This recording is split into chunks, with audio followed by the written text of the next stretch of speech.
Sed bienvenidos a Viñer de Morada. Entrad por vuestra propia voluntad y dejad parte de la felicidad que traéis. Como guardián de estas ruinas, me encargaré personalmente de protegeros de los horrores y pesadillas que os esperan en la cripta más oscura.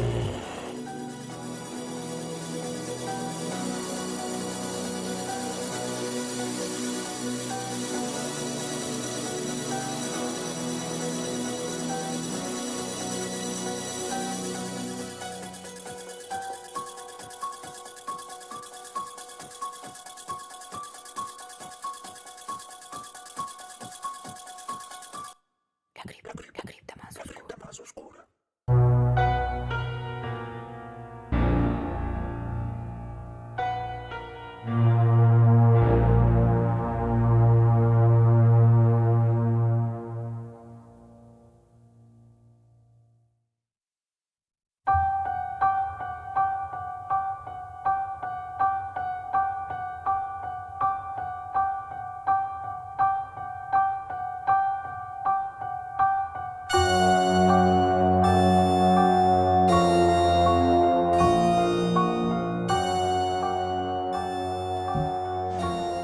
Estos días he estado dándole vueltas a una idea que me lleva preocupando mucho tiempo. ¿Cuál es el mejor momento para hacer las cosas? La verdad es que muchas veces me he considerado una persona perezosa, lo cual me he dado cuenta al tiempo que no es así. ¿No es así? Porque cada vez que cojo un proyecto que me ha apasionado, tiendo a enfocar casi todo mi tiempo en él. Últimamente han surgido muchos proyectos que han rondado por mi cabeza, durante mucho tiempo, como este mismo programa, que ahora mismo me es posible hacer en unas buenas condiciones gracias al equipo que me presta la escuela EISO, de la cual soy alumno. Es más, no sé en qué circunstancias estarás tú escuchando esto, oyente, pero este audio que estoy haciendo ahora mismo cuenta como ejercicio para esta misma escuela. Aunque esté volcado con este programa de radio y me haga mucha ilusión, he de admitir que si yo ahora no estuviese en esta escuela de imagen y sonido, no sé si estaría haciendo este programa. Yo soy una persona que tiende a dejar las cosas para más adelante. Siempre he dicho que el momento perfecto quizá no era ahora mismo. Ya trabajaré cuando tenga un ordenador, ya era un podcast cuando me pueda permitir un micrófono. Bueno, pues podría haber hecho en ese mismo momento un podcast, en cualquier circunstancia, comprándome un micrófono, ¿no? Quizá podría haber conseguido el dinero de alguna manera, podría habérselo pedido a mis padres, podría haber buscado un trabajillo, pero no lo hacía. Ya lo haría en el futuro. Y la verdad, esto lo he extrapolado a muchas cosas de mi vida. Ya haré ejercicio más adelante cuando tenga tiempo, ya haré ese viaje cuando sean vacaciones. Bueno, ¿qué viaje voy a hacer ahora, no? No, el mejor momento para hacer las cosas es ahora. Si tienes una idea, pues la escribes. Si quieres hacer algo, lo haces. Ya sea hacer ejercicio, ya sea viajar, ya sea escribir, ya sea hacer un corto. Aunque solo tengas un móvil y 2 colegas, si la idea es buena, quizá es hora de que empieces a hacer el guión o dibujar el storyboard. Háblalo con tus amigos. A lo mejor alguno tiene una cámara que puede prestarte. O puede que alguien se preste a prestarte tu equipo si ya ven que tienen un trabajo hecho. Porque nunca sabes qué puede pasar mañana. Puede que una persona cercana a ti te ataque en plena noche. O que un demonio posea a los habitantes de un pueblo. O puede que si estás en una relación tóxica, tu vida termine por un ataque de celos.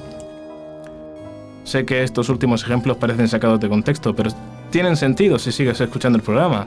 Y la verdad es que lo de poner de ejemplo una pandemia mundial, pues ya está muy visto, ¿no?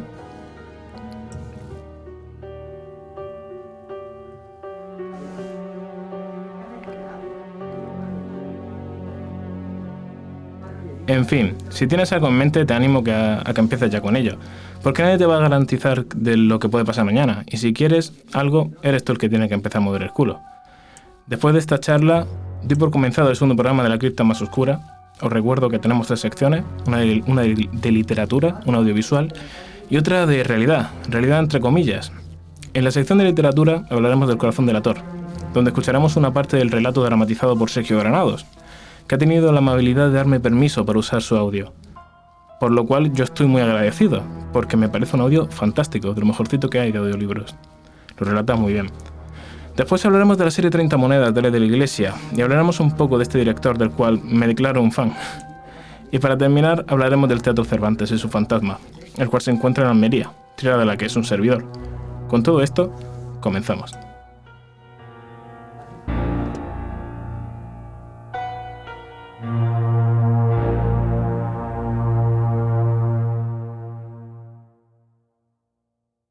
Basta de balas.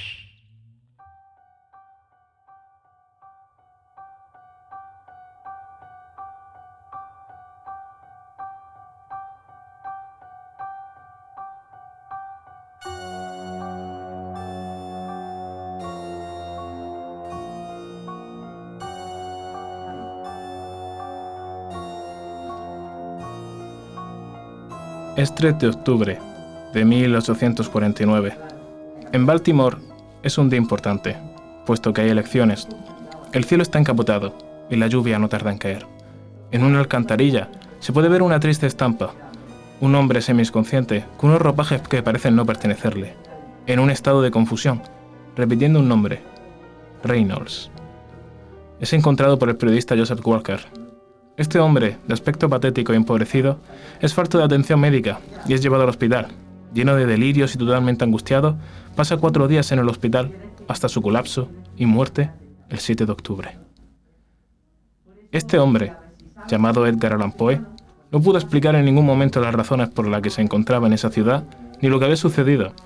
Su muerte sigue siendo un misterio a día de hoy. Nadie sabe qué pasó realmente. Desde sífilis hasta un tumor cerebral, nadie nunca pudo explicar su lamentable estado. Las últimas tristes palabras que esbozó, justo antes de su fatídico final, fueron: «Que Dios se apiade de mi pobre alma».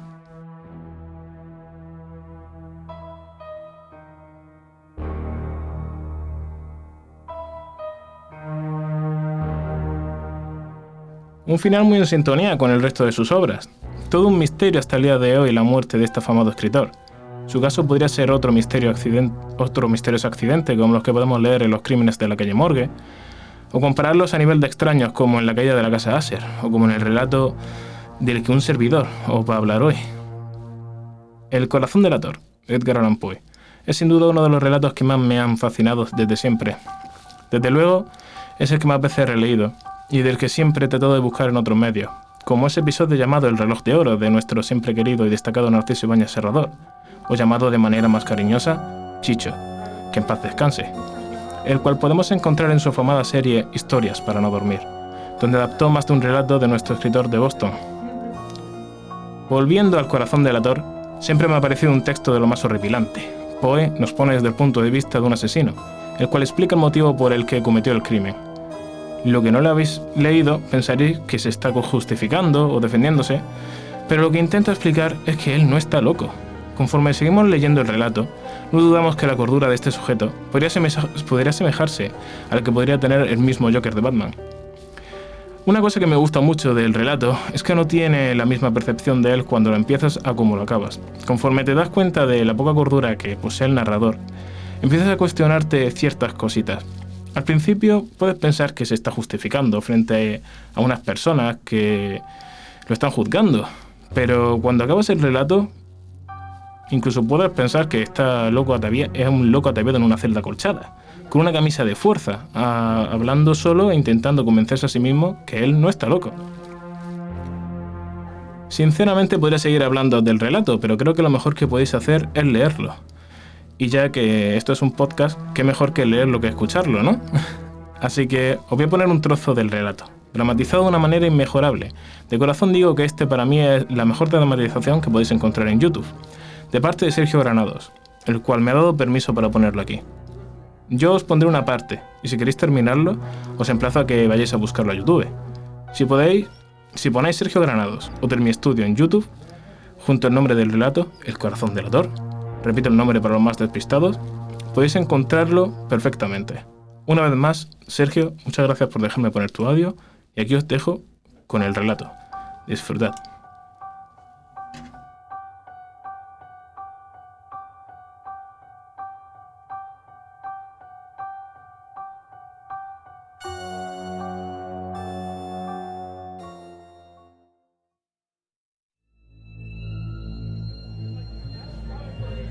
Siempre he sido nervioso, muy nervioso, terriblemente nervioso. ¿Pero por qué afirman ustedes que yo estoy loco? La enfermedad había agudizado mis sentidos en vez de destruirlos o embotarlos. Y mi oído era el más agudo de todos. Oía todo lo que puede oírse en la tierra y en el cielo. Muchas cosas oí en el infierno. ¿Cómo puedo estar loco entonces? Escuchen y observen con cuánta cordura, con cuánta tranquilidad les cuento mi historia. Me es imposible decir cómo aquella idea me entró en la cabeza por primera vez, pero una vez concebida, me acosó noche y día. Yo no perseguía ningún propósito, ni tampoco estaba colérico. Quería mucho al viejo. Jamás me había hecho nada malo, jamás me insultó. Su dinero no me interesaba. Me parece que fue su ojo. Sí, eso fue. Tenía un ojo semejante al de un buitre. Un ojo celeste y velado por una tela. Cada vez que lo clavaba en mí se me helaba la sangre. Y así, poco a poco, muy gradualmente, me fui decidiendo a matar al viejo y librarme de aquel ojo para siempre. Presten atención ahora. Ustedes me toman por loco, pero los locos no saben nada. En cambio, si hubieran podido verme, si hubieran podido ver con qué habilidad procedí, con qué cuidado, con qué previsión, con qué disimulo me puse a la obra, jamás fui más amable con el viejo que la semana antes de matarlo. Todas las noches, hacia las 12, hacía yo girar el picaporte de su puerta y la abría, tan suavemente. Y entonces, cuando la abertura era lo bastante grande para pasar la cabeza, levantaba una linterna sorda, cerrada, completamente cerrada, de manera que no se viera ninguna luz. Y tras ella pasaba la cabeza. Ustedes se hubieran reído al ver cuán astutamente pasaba la cabeza. La movía lentamente, muy lentamente, a fin de no poder perturbar el sueño del viejo. Me llevaba 1 hora entera introducir completamente la cabeza por la abertura de la puerta, hasta verlo tendido en su cama. ¿Qué pasa? ¿Es que un loco hubiera sido tan prudente como yo? Y entonces, cuando tenía la cabeza completamente dentro del cuarto, abría la linterna cautelosamente. Tan cautelosamente. Sí, cautelosamente iba abriendo la linterna, pues crujían las bisagras. La iba abriendo lo suficientemente para que un solo rayo de luz cayera sobre el ojo del buitre. Y esto lo hice durante 7 largas noches. Cada noche a las 12. Pero siempre encontré el ojo cerrado. Y por eso me era imposible cumplir mi obra, porque no era el viejo quien me irritaba, sino el mal de ojo. Y por la mañana, apenas iniciado el día, entraba sin miedo en su habitación y le hablaba resueltamente, llamándolo por su nombre con voz cordial y preguntándole cómo había pasado la noche. Ya ven ustedes que tendría que haber sido un viejo muy astuto para sospechar que todas las noches, justamente a las 12, iba yo a mirarlo mientras dormía. Al llegar la 8ª noche, procedí con mayor cautela que de costumbre al abrir la puerta. El minutero de un reloj se mueve con más rapidez de lo que se movía mi mano. Jamás antes de aquella noche había sentido el alcance de mis facultades, de mi sagacidad. Apenas lograba contener mi impresión de triunfo. Pensar que estaba ahí, abriendo poco a poco la puerta, y que él ni siquiera soñaba con mis secretas intenciones o pensamientos. Me reí entre dientes ante esa idea, y quizá me oyó, porque lo sentí moverse repentinamente en la cama, como si se sobresaltara. Ustedes pensarán que me eché atrás, pero no. Su cuarto estaba tan negro como la pez, ya que el viejo cerraba completamente las persianas por miedo a los ladrones. Yo sabía que le era imposible distinguir la abertura de la puerta y seguí empujando suavemente. Había ya pasado la cabeza y me disponía a abrir la linterna, cuando mi pulgar resbaló en el cierre metálico y el viejo se enderezó en el lecho gritando: «¿Quién está ahí?». Permanecí inmóvil, sin decir palabra. Durante 1 hora entera no moví un solo músculo, y en todo ese tiempo no oí que volviera a tenderse en la cama. Seguía sentado, escuchando, tal como yo lo había hecho, noche tras noche, mientras escuchaba en la pared los taladros cuyo sonido anuncia la muerte. Oí de pronto un leve quejido y supe que era el quejido que nace del terror. No expresaba dolor o pena, o no, era el ahogado sonido que brota del fondo del alma cuando el espanto la sobrecoge. Bien conocía yo ese sonido.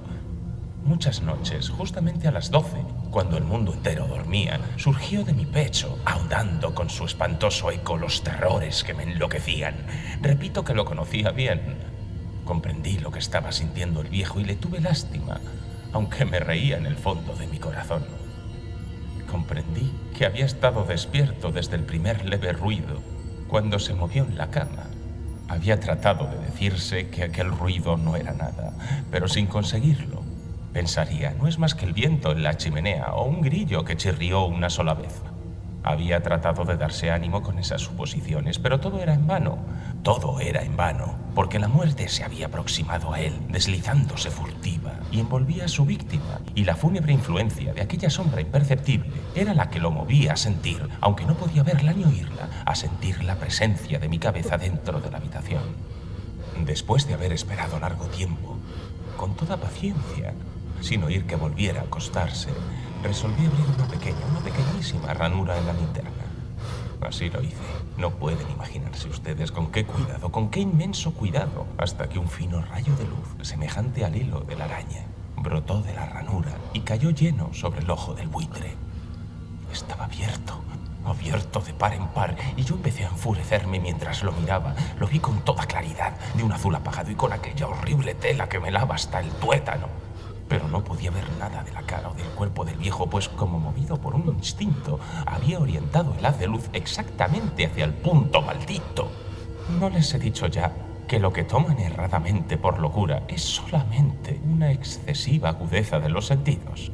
En aquel momento llegó a mis oídos un resonar apagado y presuroso, como el que podría hacer un reloj envuelto en algodón. Aquel sonido también me era familiar. Era el latir del corazón del viejo.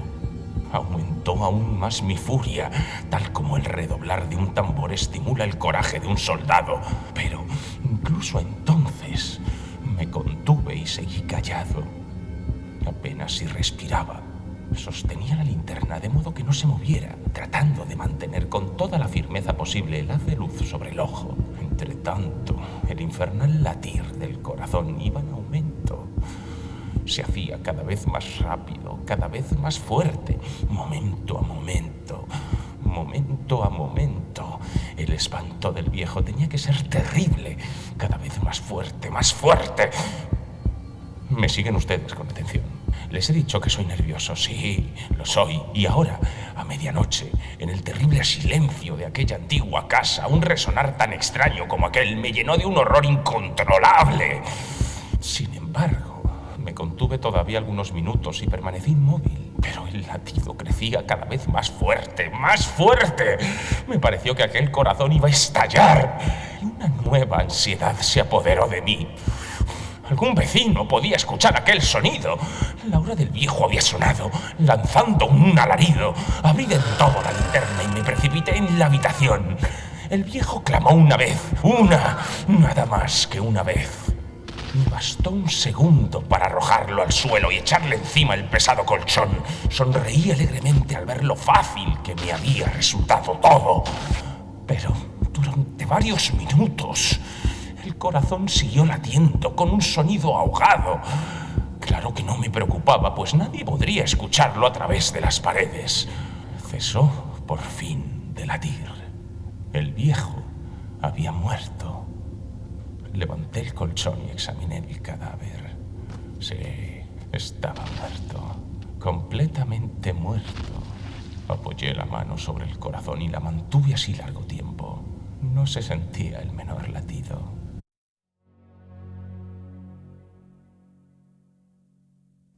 Bueno, pues ya habéis tenido la dramatización del corazón delator, el cual ya os digo que no lo habéis terminado de escuchar, todavía queda la resolución y el final. ¿Qué pasará con este hombre? Pues si queréis seguir escuchándola, tenéis que poner en YouTube Termi Estudio, El corazón delator, por Sergio Granado, y allí la tendréis. Y ahora pasamos a la siguiente sección.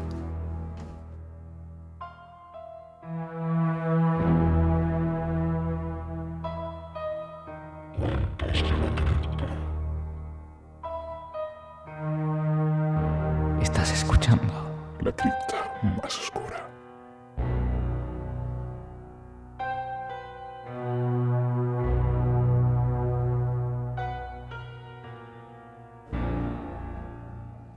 Bueno, pues aquí empieza la segunda sección de La cripta más oscura. En un principio pensaba hacer un programa sobre Bolsa de Cadáveres. Es una antología de cuentos de terror hecha por el maestro Carpenter, que es uno de mis directores favoritos de todos los tiempos. Y en esa antología de terror cuenta historias fantásticas del tipo de sus demás películas y le tienen a él como hilo de conductor, haciendo un personaje muy estrafalario, que es como un cuidador de una morgue. Un cuidador de una morgue entre comillas, pero bueno, tenéis que ver la peli para ver qué pasa en realidad. Así también pues aprovecharía y os hablaría un poquito de Creepshow y este tipo de películas que a mí me molan mucho, del rollo antología de cuentitos de terror y mini historietas, ¿no? Me encantan los relatos, me encantan las historias cortas. Pero la actualidad a veces manda, y después de hacer una maratón después de hacerme yo una maratón de la nueva serie de Alex de la Iglesia en HBO, no he podido evitar traerla, y tengo ganas de hablar de ella, sinceramente. La serie de 30 monedas, que es la serie nueva de Alex de la Iglesia, nos sitúa en el pueblo de Pedraza, al norte de Madrid, donde están sucediendo una serie de cosas que podemos definir como bastante raras, por lo menos. Desde bebés nacidos de una vaca a vecinas poseídas, la serie tiene una variedad de monstruos y situaciones la más de extrañas. La trama sigue al padre Vergara, un cura que está mamadísimo, el cual esconde bastantes secretos. A Elena, la veterinaria del pueblo, a la que le caen todos los palos. Y a Paco, el alcalde del pueblo, que junto a Elena se verá envuelto en la mayoría de estas extrañas situaciones. Este grupo se enfrentará a una parte de la iglesia denominada los Cainitas, los cuales están buscando las 30 monedas que le dieron a Judas cuando traicionó a Cristo. Todo eso se puede ver en los créditos principales de la serie, la cual está grabado de una manera impecable. A mí me encanta el inicio de todos los capítulos. Esta parte de la iglesia buscan y adoran artefactos que hayan hecho daño a Cristo, ya que los consideran de mucho poder.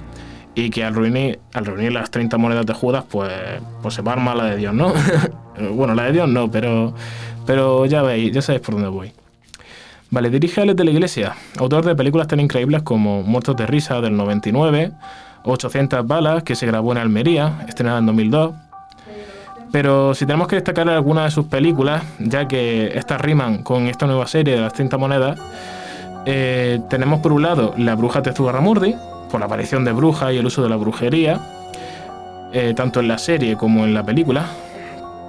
Pero de la película que deberíamos de hablar es de la que muchos califican como su mejor obra, su obra maestra, y que fue la película que hizo que Alex de la Iglesia saltara a la fama, El Día de la Bestia, que si muchos recordáis, pues esta película en la que sale Alex Angulo haciendo de un cura también como muy exagerado, y a Santiago Segura haciendo de un tío que le encanta el black metal. Algunas de las relaciones que tiene El Día de la Bestia con esta serie, pues todo el tema del satanismo. O por ejemplo también el símbolo del anticristo, el cual Alex de la Iglesia siempre le trata como dos varas sin cruzarse, siendo este una perversión del símbolo de la cruz de Cristo. Alex de la Iglesia se define como católico, y podemos ver una gran influencia de la religión en esta nueva serie. Tanto él como su colega y su habitual compañero de guiones, Jorge Guerrica Echevarría, estudiaron juntos en la Universidad de Deusto. Alex de la Iglesia estudió filosofía, y la Universidad de Deusto resulta que es una universidad religiosa, así que tuvo a mano muchos textos tanto religiosos como satánicos, de los cuales sin duda se ha visto más que influenciado para esta serie.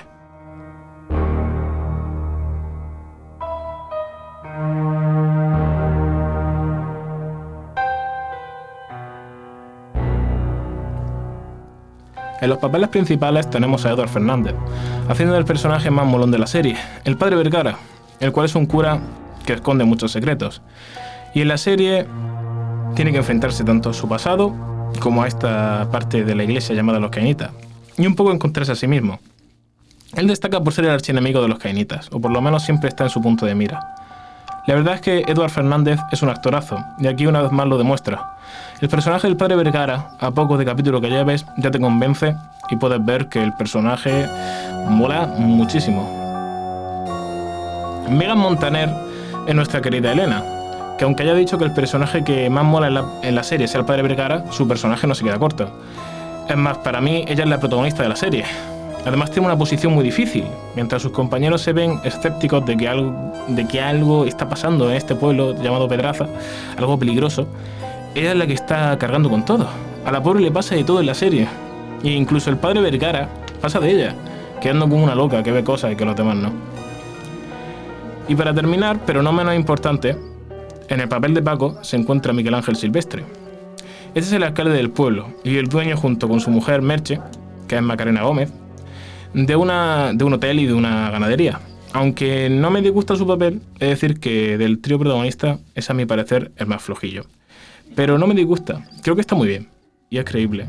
Pero es que el personaje de Vergara y Elena, es que son dos personajazos. Y el pobre Paco, pues, se lo comen con patatas.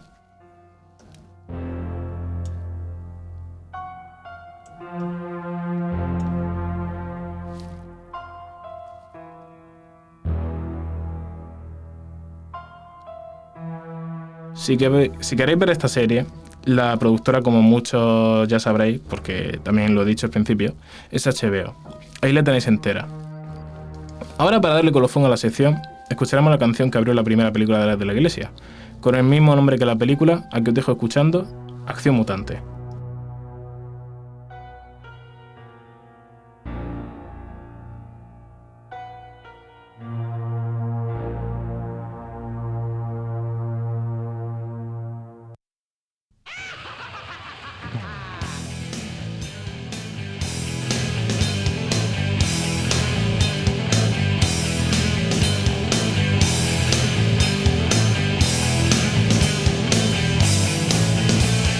¿Veis?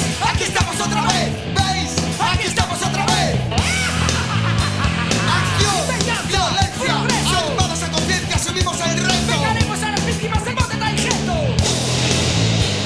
¡Justicia ciega! ¡Justicia en braille! ¡Palacios y mutilados! ¡Ha empezado ya el baile! ¡Paramos culturistas! ¡Quemamos ¡En gimnasios! las saunas se cuecen! ¡Son gusanos! ¡Y con lámparas escroto de ciclistas! ¡Sobornamos a que te acuerdas de funambulistas! ¡Somos peligrosos! ¡Somos guerrilleros! ¡Terroristas diletantes! ¡Siembra vidas puedas! ¡Esto no es un juego! ¡Es Acción Mutante! ¡Acción Mutante! ¡Acción Mutante! ¡Acción Mutante! ¡Acción Mutante! ¡Mensana incorpore tullido! ¡Mensana incorpore tullido! Esta cocina nos mantiene siempre unidos. ¡Mutilación obligatoria! ¡Amputación por decreto! ¡Queda prohibido ser un hombre entero! ¡Cojos! ¡Siémese! ¡Paralíticos! ¡Ciego! ¡Unidos a la causa! ¡Juntos venceremos! ¡Capitán Silverizar voy a hacerlo! ¡No siento las piernas! Nos ven orgullosos siguiendo sus pasos. Que no veo! ¡Podremos ser reyes follar sin descanso! ¡No te dejáis el año! Podremos ser héroes sin piernas ni manos. ¡Somos peligrosos! Somos guerrilleros. ¡Terroristas diletantes! ¡Niega que nos pueda! ¡Este no es un juego! ¡Es Acción Mutante! ¡Acción Mutante! ¡Acción Mutante! ¡Acción Mutante! ¡Acción Mutante!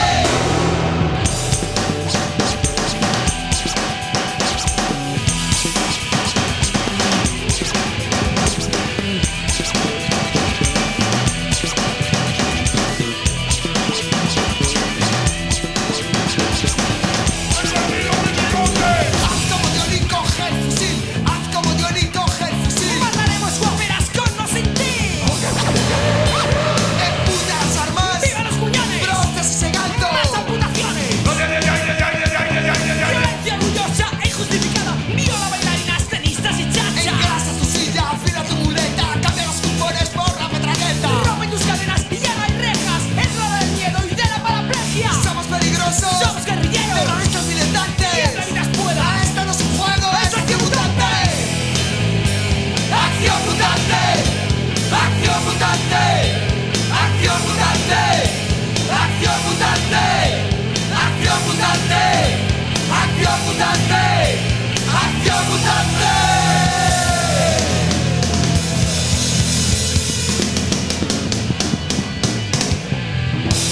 ¿Y tú qué cojones miras, gilipollas?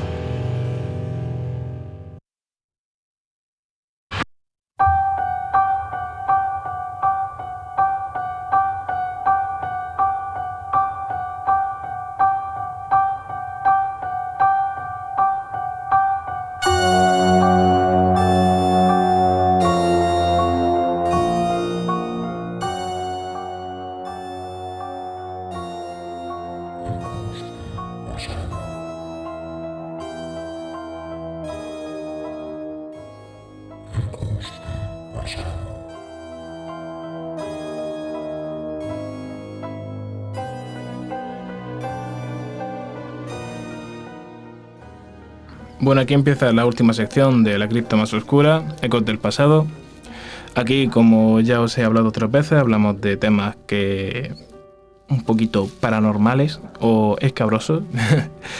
¿Y de qué voy a hablar hoy? Pues del Teatro Cervantes.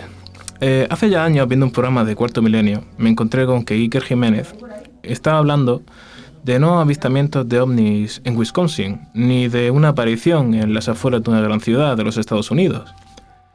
Estaba hablando de mi ciudad, Almería, de fantasmas en mi ciudad. A mí eso me chocó mucho. Los lugares encantados eran cosas de película o de programas como Buscadores de Fantasmas allí en Estados Unidos. Pero para mi sorpresa, el Teatro Cervantes de Almería estaba encantado.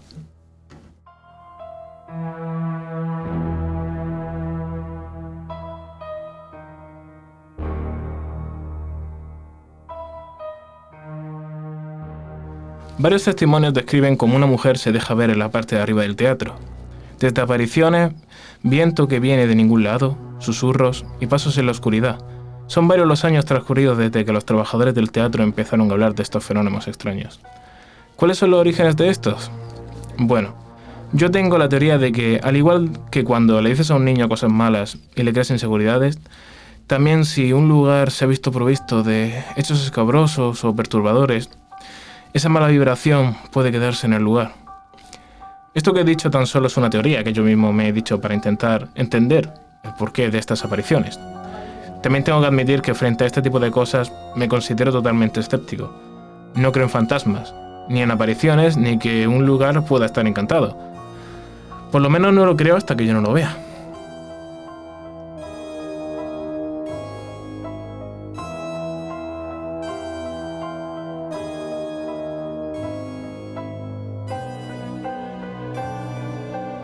Pero bueno, ¿qué sería esto que está pasando en el Teatro Cervantes de Almería?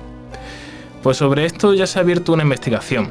El porqué de esas apariciones, esos susurros, esas sombras, esos vientos que no vienen de ninguna parte. De eso se ha hablado mucho. Y el origen, por intentar explicarlo, apunta a la fatídica muerte de la actriz Concha Robles, por parte de su marido, lleno de celos. En este teatro, pongámonos en contexto. Concha Robles era una actriz de teatro que tuvo la mala suerte de casarse con el maldito Carlos Verdugo. Un nombre muy apropiado para él, ¿no? Carlos era un militar, un hombre lleno de celos, que había prohibido a Concha poder actuar. Según Concha, ella estaba coartada por él y pidió el divorcio. Tuvo que escapar de él, a saber cómo sería el sinvergüenza. Pues Concha volvió al escenario, que era lo que más le gustaba. Y el 23 de enero de 1921, hace justo 99 años, a día de hoy, ella volvía a su tierra natal, a Almería, para representar una polémica obra de teatro. El que la obra fuese polémica no hizo más que alentar al público para ir a verla. El día del estreno, el maldito Carlos Verdugo se coló en el teatro. Ella había pedido especialmente que no le dejaran pasar. Dentro del teatro, preso por los celos, disparó a la mujer que se suponía que debía de cuidar. A ella y a un chaval de tan solo 16 años. Concha cayó muerta al escenario, y como se había avisado de que la obra iba a ser polémica y de que quizás había disparos, la gente, viendo el realismo de la obra, saltó a aplaudir. Así murió Concha, entre aplausos, sin poder hacer lo que más quería: actuar.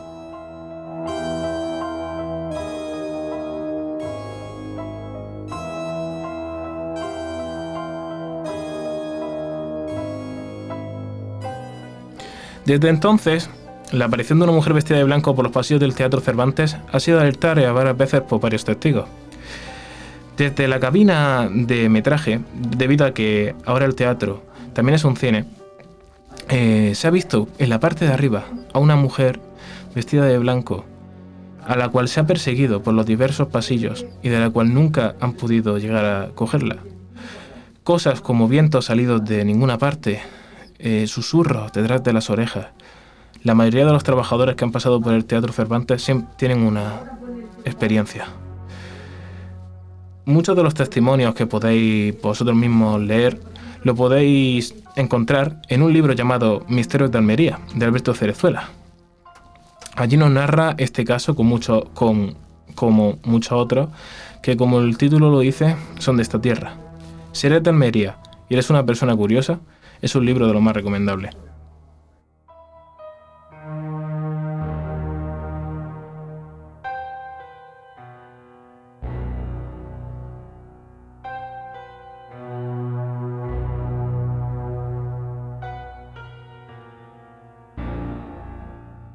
Y bueno, chicos, ya hemos llegado al final del programa. Muchas gracias si has llegado hasta aquí. Espero haberte entretenido y te deseo un feliz día. Adiós. La cripta más oscura.